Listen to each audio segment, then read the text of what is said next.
evening, ladies and gentlemen, boys and girls, and everybody in between. Welcome to Sports Report Fight Night. I am one of your hosts, Josie, my brother, my godfather, everything in between.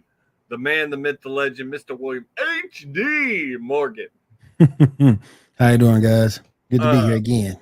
Once again. we're going to jump right into this tonight. There's a lot of shit going on, a lot of things to talk about. I know the big news everybody wants to talk about is Triple H and Heart of Creative, and we're going to get to that. First things first, because this, I feel like, kind of tunes into that. AEW announced today some promotions as well as new hires. Sanjay Dutt, QT Marshall, Pat Buck, and Tony Schiavone are all being promoted, while Madison Rayne is also joining the company as a coach in the women's division. Let's tackle that one first. That's huge news for their women's division. He needed it too. Huge news. If she had anything to do with the match I saw tonight between Thunderstorm and Britt Baker and Jamie Hayter, you can already see that she's having a touch on the women's division. Oh yeah. I find that I guess she might be done with Impact. She was an on-screen character for Impact. Maybe she's done. Could be. They're promoting Sanjay Dutt to Vice President of Production and Creative Coordination, while QT Marshall is being promoted to the role of Vice President of Show and Creative Coordination, and Buck is now the Vice President of Talent Development. Schiavone is now the Senior Producer and Special Advisor to Talent. This sounds to me that Tony finally understands he can't be the only one in control of creative. There's now two other people that have creative coordination. You now have a person that's involved, Vice President of Show and the Vice President of Production. This to me seems like Tony is finally figuring out he can't do it all. And I'm hoping you also have Schiavone as senior producer. That's a big deal. Schiavone's been involved in TV for, 30 years at this point? Yep. And so this to me is a good sign because, as we're going to talk about it here in a little bit, I personally think Tony Khan should be a little worried with Triple H in charge. Because I'll tell you, as someone who doesn't normally watch Raw, I watched Raw this past week, and it wasn't terrible. It was actually, Wasn't great, but wasn't terrible. It wasn't great. I mean, he didn't do anything shocking yet. Nah, it's going to happen, though. Huh? It's going to happen, though. Oh, it's definitely going to happen. Like, it's pretty much confirmed that Sasha and Naomi have re-signed. And they're back. So, like, that's going to happen. And I wouldn't be surprised some other shocking things happen. But this, to me, is a good sign for AEW because I have so far really liked what Tony has done. But I do think AEW needs to try and focus a little bit more on some storylines. And I think these people in charge of that will help it move. Like, yes, I get it. AEW does a lot of their storytelling in the ring. But to get that casual wrestling fan, there's got to be some on the show. Yeah. Like, there's got to be a little bit of cutscenes. There's got to be those backstage interviews that lead into brawls. Like, you just kind of need it. Facts. Before we go in to SummerSlam, and I also want to talk about Ric Flair's last match, because I think like that has to be talked about. Also tonight, it looks like in AEW we are going to get the return of the Hung Bucks, Hangman Adam Page, the Young Bucks. Looks like they're going to rejoin for this trios tournament that AEW is having, which we haven't talked about either. AEW announced trios titles. I've given my opinion. At this point, I want to see them add as many titles as they feel is necessary. I get what people are saying, like too many titles makes no point, and that means less titles on television, things like that. But if you look at New Japan, they've made too many titles work. And I think when you have a lot of titles, it just gives talent more chances to be highlighted. Well, it's the old WCW moniker because when you go back and look at old school WCW, you had your 6-man championship. You had stuff centered around all the talent like the Crockett Cup. So it's really from old school WCW when you bring those extra titles in. I mean, the Western States Heritage Championship. I mean, yeah, I love the belt. It's an opportunity for Kendall Windman to be a champion when he otherwise wouldn't be. So, Okay, um, let's look at it. So AEW at this point has their heavyweight title, the TBS, the TNT, the mm, Atlantic, the mhm. trios, the tag. Mhm. Mhm. There's pretty much looking like at some point they're going to end up with a women's tag. Um, That I, would make I sense I because think with the amount of talent they have, that's feasible. I Now, mean, do I also believe that they need more programming for all of this talent? Yes. yes, that's the thing.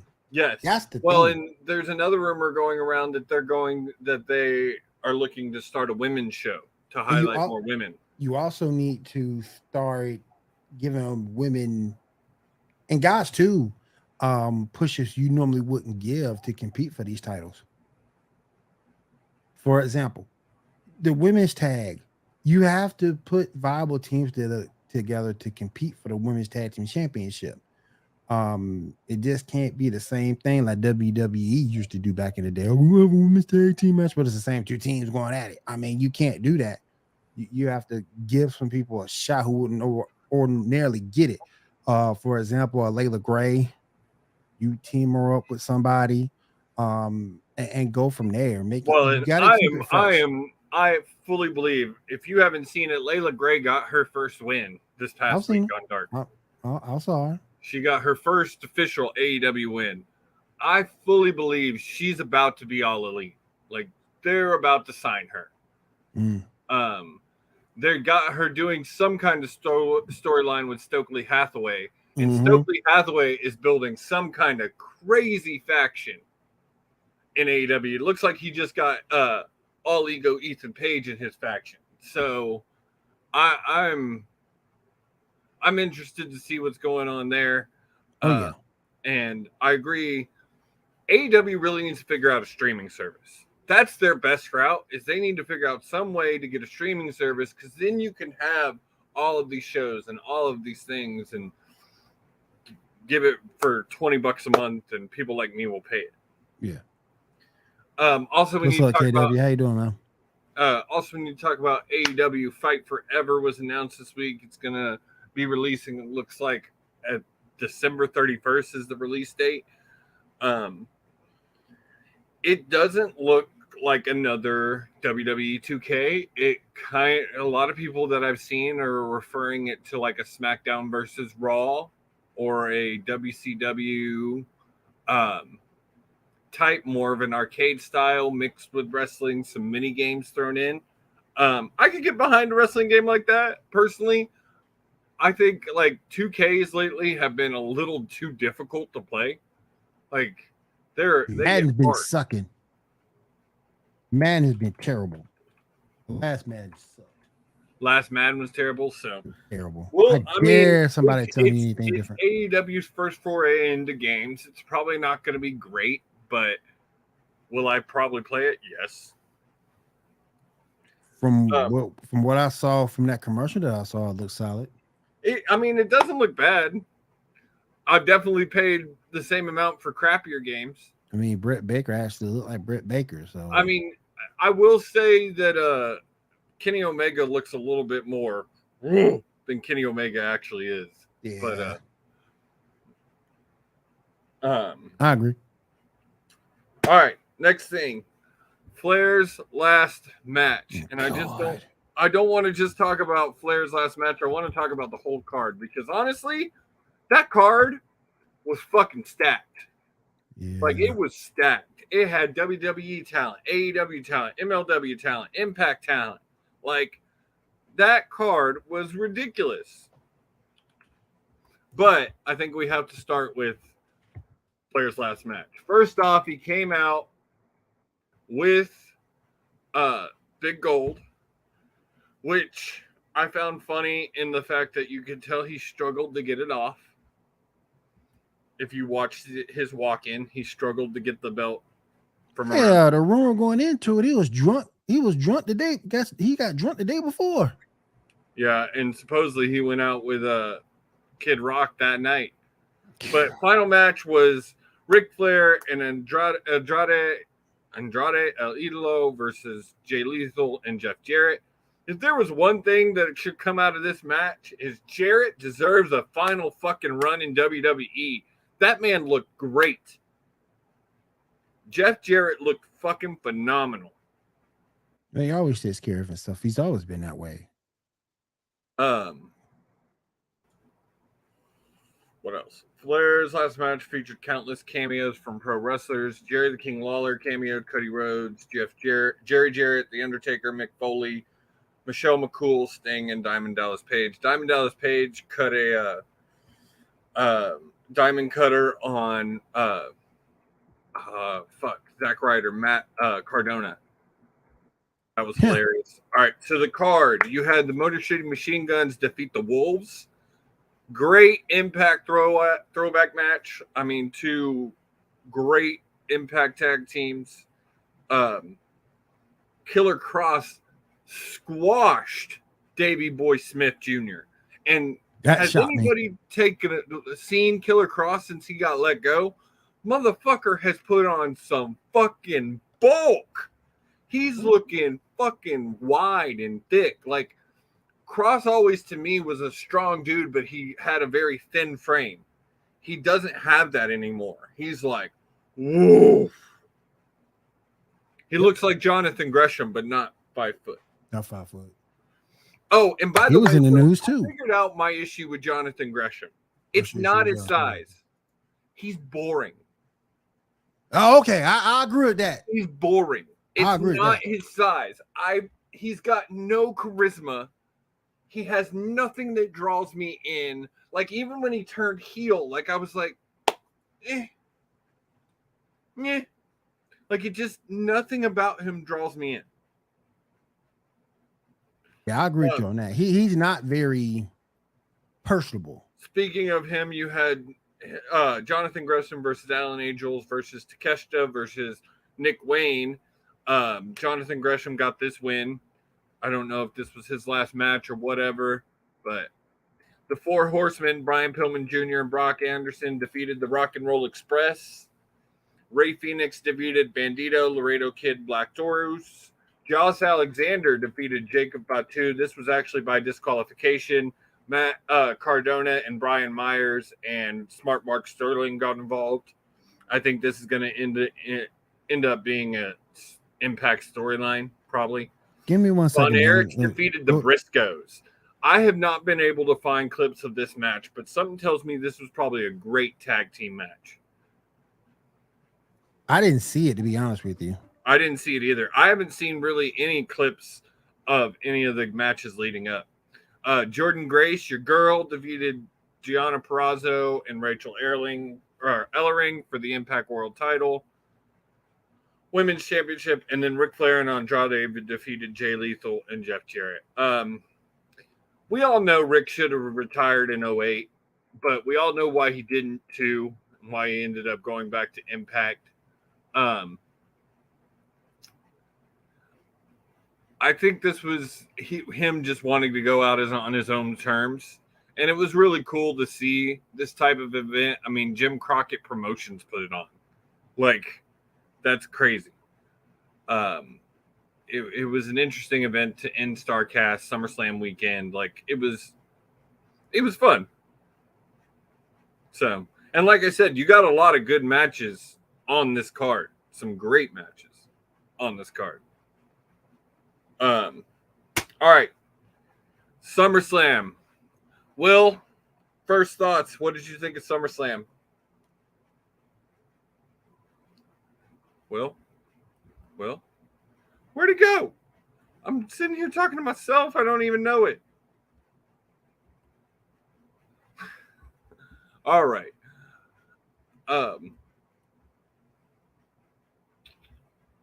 Damn. Yeah, SummerSlam was lit. It was great. is Triple H's first run-in with creative. You definitely could see that he had a hand in moving this one. Dakota Kai, Bailey, and Io Sky, from what I've heard, that wasn't even planned with Vince. Vince had turned that faction down, and Triple H brought it back. The Becky Lynch turn was supposedly all Triple H. You could see Triple H's hands all over that main event. There's no way they'd have lifted that ring with that freaking tractor had it not been for Triple H. Vince would have never done things like that. And then Raw last night, like I said, was not bad. Was it phenomenal? No. But it wasn't bad. And it was their highest rated Raw in almost 10 months.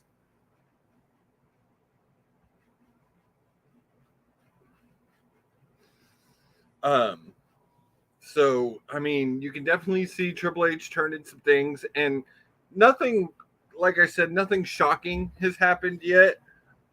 Super shocking, but we know that Naomi and Bailey or Sasha have re-signed, and they're going to be returning. So there's that. You can already start to see, if you watched NXT last night, some things are starting to change there. That's what I've heard, KW, is that they re-signed as early as Monday, and we're actually at Raw Monday night. And there was rumor that they were going to come back that night, but they did not. So that makes sense to me. There was no real reason for them to come back that night. So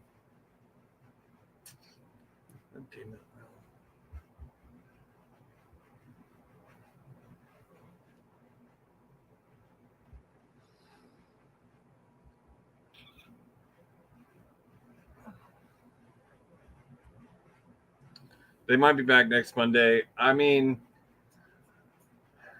you never know with Triple H. He's good. He's good with this stuff. He knows what he's doing. And I wouldn't be surprised. I think The Fiend might re-sign with WWE at this point. I could see him possibly coming back.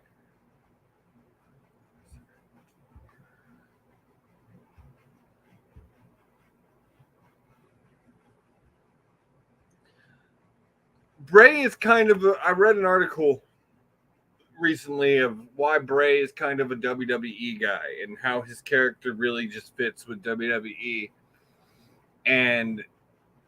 But I also don't know his relationship with Triple H, and if there isn't a good relationship there, so I don't know if that's going to happen or not.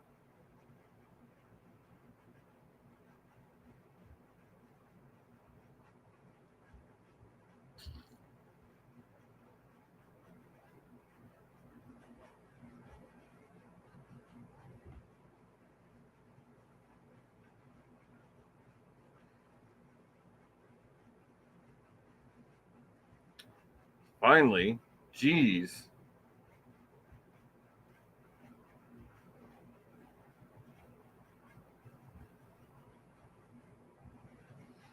I didn't even know you had left, by the way.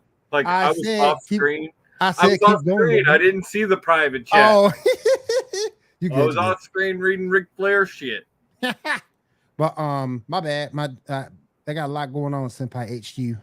My daughter called me and she needed some stuff, so I went and took care of that. My bad. No, I moved into SummerSlam. I'd asked you what your thought was on SummerSlam. Holy shit. SummerSlam to me was it the start of a new era? No. But you have to understand though, that was Vince's show. There was no way Triple H could have really put his hand in SummerSlam before. Yes, I agree with you, but you definitely saw his hand a little bit. You did. We talked about this last night or the other night, Monday night too. Yeah, we'll miss most of the SummerSlam conversation, so we're gonna have to have it again, KW, because you and me were having that conversation and he wasn't here. KW basically took your position as host. He took my spot. From the chat. KW. Congrats, from man. the chat took your position as host. KW can do it, man. KW's talented. I've always said KW is ultra talented. Yeah, exactly. The Bailey reveal. Now that was cool. That was cool. Dakota Kai. From what I heard, Vince nixed that faction. Said no. So you know that was a Triple H move. We talked about this on Monday too. The tractor. There's no way Vince does the tractor move. That is was totally a Triple H move. That's true. I'll give you those two. And then, but I would say that's probably about it. And then on Raw, the Montez Ford Seth Rollins match was definitely a Triple H match because that was a match that the marks wanted to see. Like that wasn't necessarily for the casual fan. The Acclaim just beat the Ass Boys in a dumpster match. Yeah. And it looks like they're about to do a Kane to John Cena and push the dumpster off the stage. But it was cool. But I the only thing I hated. Here we go. The Logan Paul match was probably, you can make an argument that Logan Paul match was probably the best. Match. We need to talk about that real quick. That's the one you probably before you bring up Rousey, because I know that's where you're going. Mm-hmm. Before you bring up Rousey,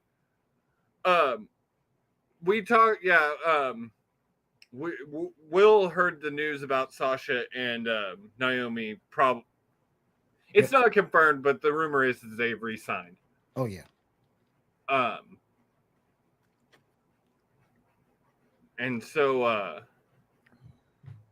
but Logan Paul probably put on the performance of the night. Yes, he did. Now, mind you, his opponent is one of the best at putting over people. The Miz is the fucking man. He is the man. But Logan Paul, and I heard, oh wow, they're showing clips of Ric Flair's last match on AEW right now. Holy shit. Did you see Mance Warner and that's one I didn't get to talk about. Mance Warner and Bully Ray. Mance Warner is back in wrestling. And did you see Maurice? Oh my God. Oh my God, that booty. Oh my goodness. Oh boy. Oh, Madison Rayne debuts on Rampage Friday night. She ain't Asian, but there you go. I ain't turning that down.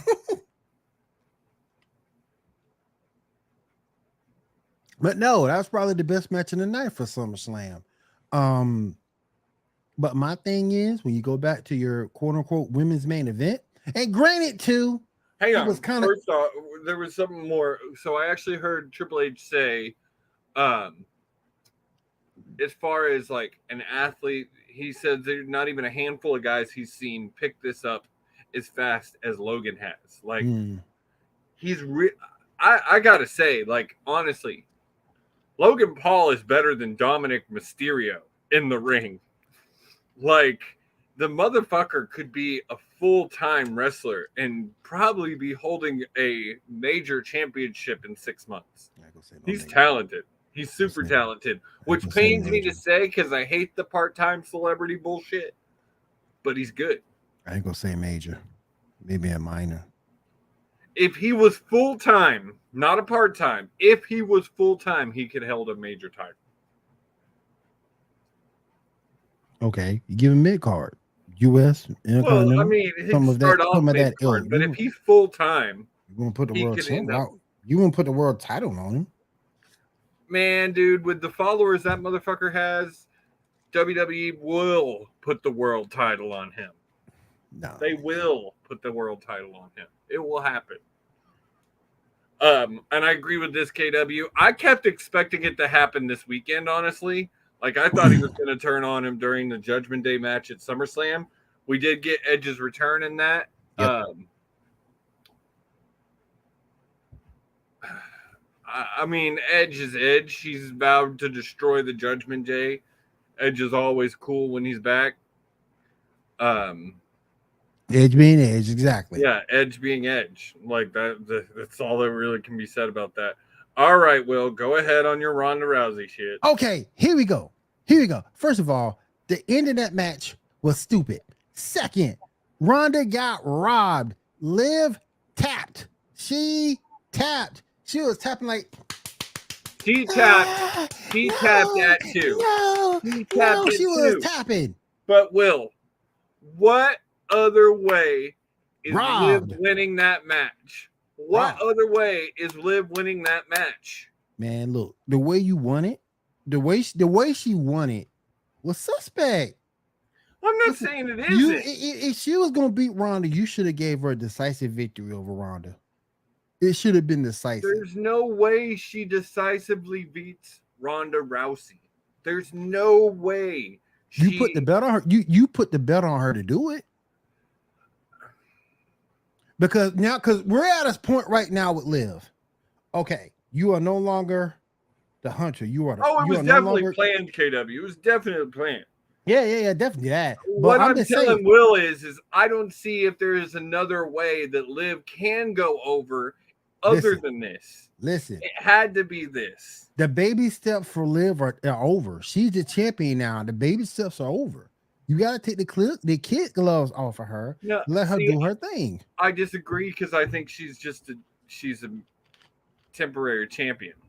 I don't think she necessarily loses it to Rousey, but I don't see her holding it more than There's a difference though, because you're looking at her as being more of a transitional champion to somebody else. But still, if Liv would have won that match decisively over a former world champion, that puts Liv even more over.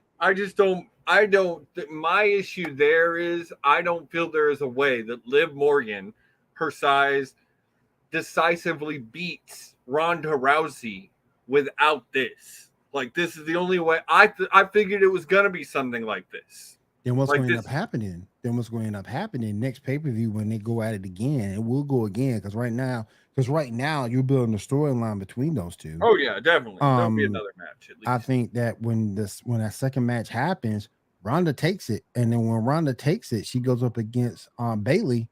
No, I'm sorry. She goes against Charlotte for the title.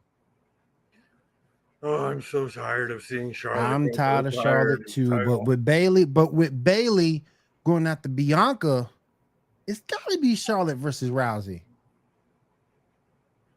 It's got to be. And the only thing that throws a monkey wrench into that is Sasha Banks. She throws a monkey wrench in it. I don't think they put Naomi in that spot. And I fully believe the only way Sasha comes back is if they agreed to put her in the title picture. She's got to. They have to. And be back into the tag team. Hell, you can bring Naomi back to do anything. I don't want to see her in the bloodline, but you can put her in the bloodline. I would like to kind of see her in the bloodline. You can put her in the bloodline, and it'll work. It'll work. And you got her with Heyman? Yeah, it works.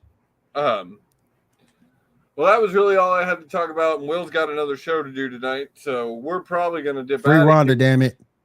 Hashtag Free Ronda. She got suspended for what she did to the ref, y'all. You got Battle of the Belts 3 this Saturday. They've announced Jay Lethal versus Wardlow for the TNT title. I forgot about her. Good point, KW. I forgot about her. Good point. Yeah. She's terrible. She is, though. And she's so stiff. She's so stiff. She's too big for her own good. Oh, can we talk about real quick Natalya and her sister shooting a shot? Yes, sir. Jim Ross. Yes, sir. I thought Jim Ross was shooting his shot at them. Jim Ross shot his shot first. Yes, he shot a shot with Natty's sister. Jenny made a comeback. And oh my God, Jenny Neidhart. Oh. Both of them bad. Oh my God, they're both bad. But they dumb as a box of rocks, but both of them bad. Jenny to me is thick, and I love me that. Hey, both of them dumb as boxes of rocks, but they all every person that's been on that Total Divas show is dumb as a box of rocks. Yeah, But All right, guys. If Natty's only talking wrestling, you're good. But once you start talking about other stuff, other issues, you go, nah. Nah. All right, guys. But free We all Ronda. have another great week. We will see y'all next week for another fight night. Thank y'all for joining us. Y'all have a great weekend. Later, guys.